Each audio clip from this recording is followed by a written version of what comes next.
Hello friends and dear students, welcome back to my YouTube channel SS paediatrics. आज के lecture में जो है वो मैं आपके साथ कुछ important multiple choice questions discuss करूंगी चाइल्ड हेल्थ नर्सिंग के, जो वेरियस नर्सिंग कॉम्पिटिटिव एग्ज़ाम में यूजुअली पूछे जाते हैं। सो वीडियो को कंप्लीट सुने सो दैट आपको बहुत ही इंपॉर्टेंट क्वेश्चंस के बारे में पता चलेगा। और आने वाले और भी वीडियो लेक्चर्स में जो है वो मैं काफ़ी सारे मल्टीपल चॉइस क्वेश्चन जो है वो कवर करूँगी। So let's start with the topic. तो start with the question. Previous video में हमने 20 क्वेश्चंस कर लिए थे, नेक्स्ट के 20 जो है वो इसमें करेंगे हम। सो फर्स्ट है हमारे पास, which of the following orders regarding eruption of primary teeth in a child is correct.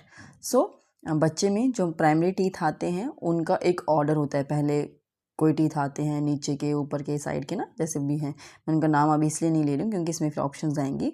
सो उसके अकॉर्डिंग होता है। तो यहाँ पर मैं आपको ऑप्शंस देती हूँ, तो फिर आप इसको गैस करें, समझें कि कौन सा जो है वो करेक्ट ऑप्शन हो सकती है। सो फर्स्ट हमारे पास है lower central incisor, then upper central incisor, lateral incisors, first molar teeth, then canine teeth. Then lower central incisor, upper central incisor, first molar, lateral incisors, then canine. Upper central incisor, lower central incisor, canine, first molar, lateral incisors. Lower central incisor, lateral incisors, upper central incisor, canine and first molar. तो इसको time लगता है एक एक option को अच्छे से सोच समझ के जो है वो फिर हम इसके आंसर पे आते हैं। सो इसका जो करेक्ट आंसर है, आप भी सोचिए, इसका जो करेक्ट आंसर है दैट इज ऑप्शन ए,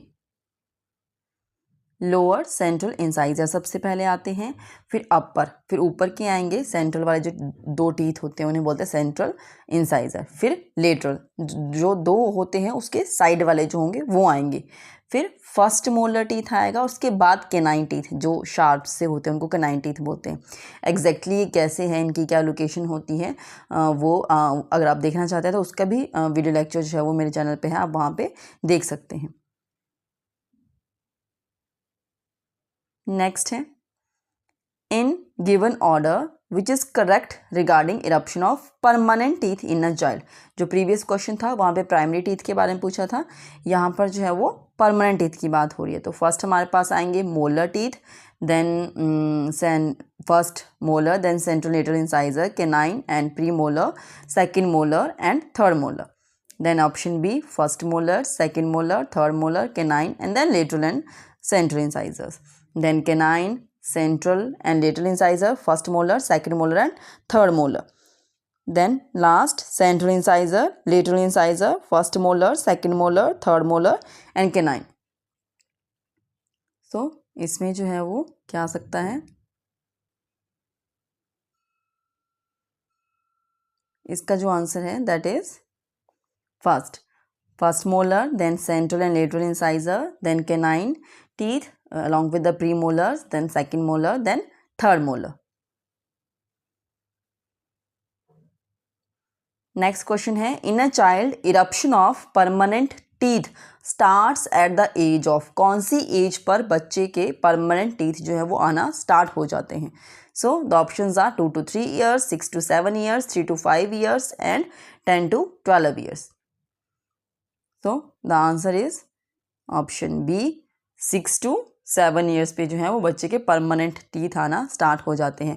और जो बच्चे को जो प्राइमरी टीथ होते हैं, जो मिल्क टीथ होते हैं, वो कब से आना स्टार्ट हो जाते हैं, ये प्रीवियस वीडियो लेक्चर था उसमें क्वेश्चन था, वहाँ पे मैंने आपको बताया है। यहाँ पर मैं आपको अगेन बताती हूँ, 6 to 8 months, 6 to 8 months पे जो है वो बच्चे को उसका जो बेबी के जो नॉर्मल जो टीथ हैं, मिल्क टीथ, वो इरप्ट होना स्टार्ट हो जाते हैं। नेक्स्ट है, at which age first of all a child can sit with support. तो कौन से एज ग्रुप पे जो है वो बच्चा बैठना शुरू कर देता है सपोर्ट के साथ। So options are 3 months, 5 months, 8 months and 10 months. So the answer is 5 month। 5 month पे जो है बच्चा बैठ जाता है सपोर्ट के साथ। Then at which age a baby can start to sit without support, अभी सपोर्ट के साथ आपने देख लिया 5 मंथ पे था, विदाउट सपोर्ट कब होगा, 8 month.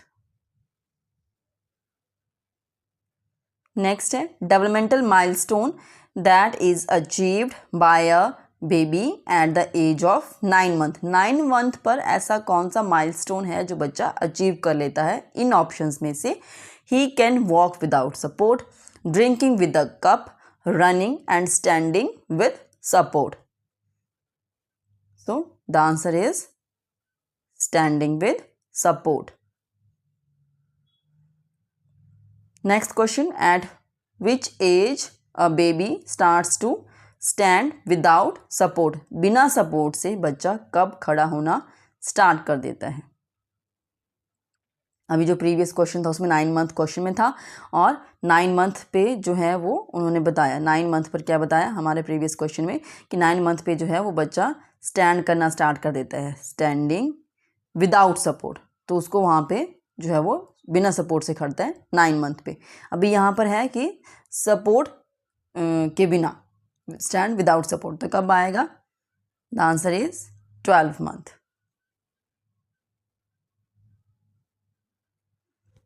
Next question, a baby start to run at the age of, अभी बेबी बिना सपोर्ट से, सपोर्ट के साथ बैठा, बिना सपोर्ट से बैठा, सपोर्ट के साथ खड़ा हुआ और सपोर्ट बिना सपोर्ट से भी खड़ा हुआ।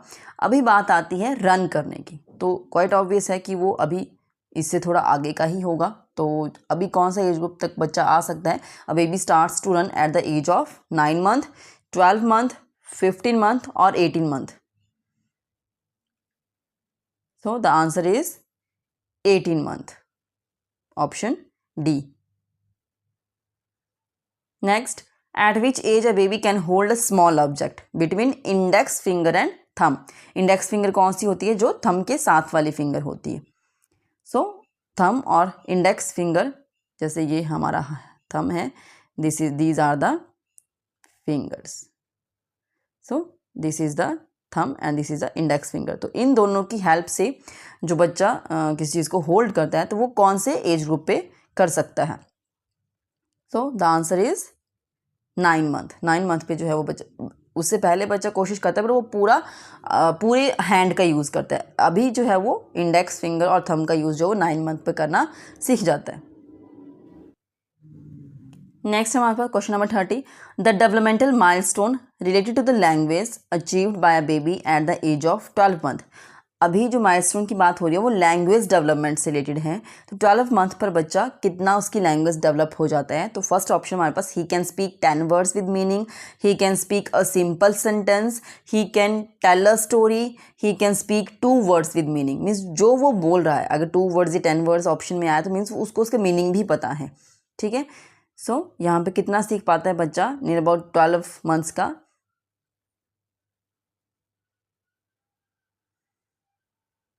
ही can speak 2 words with meaning, ठीक है। तो वो 2 वर्ड्स तक समझ पाता है, मम्मा कम पापा, कम मम्मा गो, तो वो मम्मा भी और गो नेक्स्ट वर्ड का मीनिंग भी उसको समझ में आता है, तो he can speak 2 words with meaning. Next, at which age a child starts to recognize his mother. So कौन सी एज पे जो है वो बच्चा अपनी मदर को रिकॉग्नाइज करना स्टार्ट कर देता है। So the answer is, options are 2 month, 3 month, 6 month and 7 month. So the answer is 3 month. 3 month का बच्चा जो अपनी मदर को रिकॉग्नाइज कर लेता है।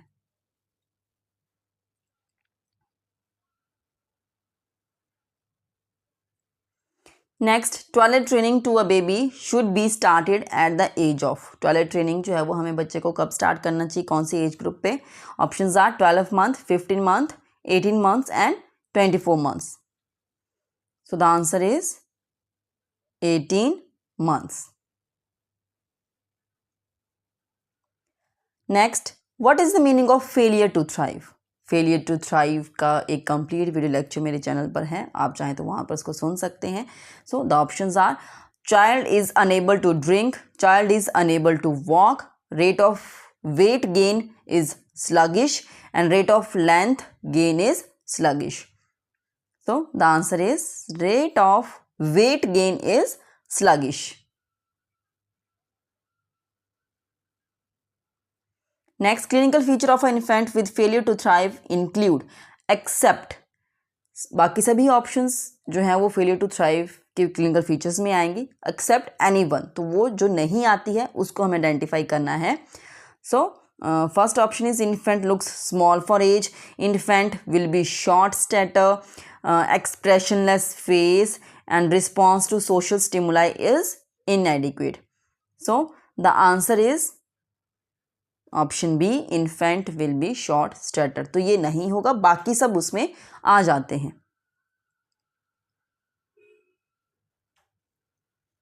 Question number 35, what is the toddler age? Toddler, क्योंकि आपको पता है पीडियाट्रिक्स में हमारे पास एज ग्रुप होता है बच्चों के लिए, neonate, then infant, toddler, preschooler, schooler, adolescence, तो वो डिफरेंट एज ग्रुप आता है. तो वैसे ही टोडलर एज ग्रुप जो है वो कौन सी एज ग्रुप में आता है, उसकी एज क्या होगी?